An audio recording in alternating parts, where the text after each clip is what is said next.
Using my air fryer, gagawa po tayo ng scrambled eggs with mozzarella, shredded cheese. Don't forget the salt and garlic powder. You can use any baking molder, then spray with oil. The tomato here is optional. Gusto ko lang medyo moist yung aking scrambled eggs. Alam naman natin na yung tomato magkikreate ng tubig, especially pag hindi siya na-fry. So pag ayaw nyo nagbasa, wag nyong lagyan.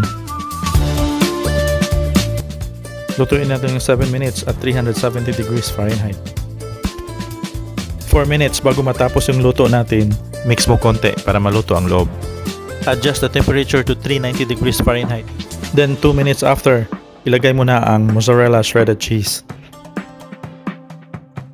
After 2 minutes, ayan na, luto na ang ating scrambled eggs with mozzarella shredded cheese. Siyempre, hindi kompleto pag hindi natin tikman.